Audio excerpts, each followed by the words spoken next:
Hello everyone, this is a new video. Took me a little longer than usual to record it because these were a couple of very busy weeks, which is always nice if that's what you're looking for. But anyways, this new subject, I got it out of a book I'm currently reading. I think I've mentioned it before. The book's called Moonshots by Naveen Jain. I will add up the link.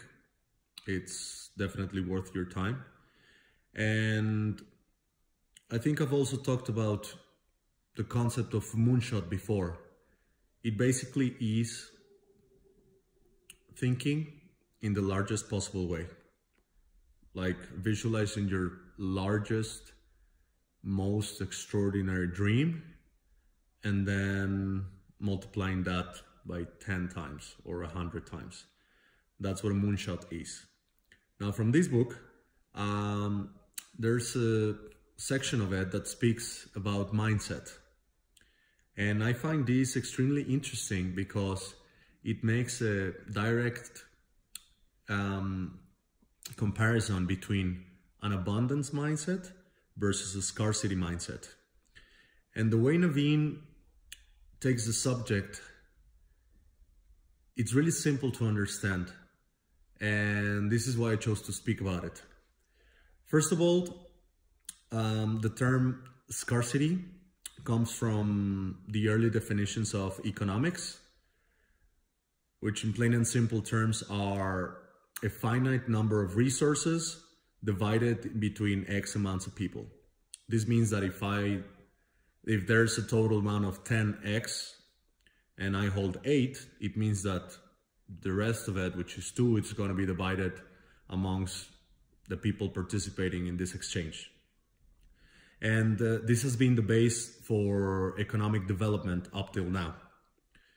It's still the wider accepted idea of how things function in the world. Now, Naveen comes and proposes something different, which is the abundance mindset. It is very interesting because for the very first time, due to technology, we have the ability to think beyond scarcity. This means creating infinite resources. Again, through technological advancements.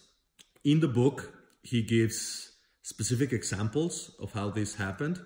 One that really resonated with me and made me understand the concept clearly was the fact that aluminum was very hard to transform like 2 centuries ago. So rich people would use aluminum cutlery, while poor people would use golden made cutlery. Now, fast forward 200 years and we pretty much know that's not the case. And this shows clearly how through technology we can debunk the so-called myths about scarcity and limited amount of resources. And then now we can speak about companies that are cultivating beef on a lab instead of growing it on the land and all the pollution that it causes. I'm not advocating for vegetarianism or veganism or any of that. That's a subject for another conversation, but it's a good example.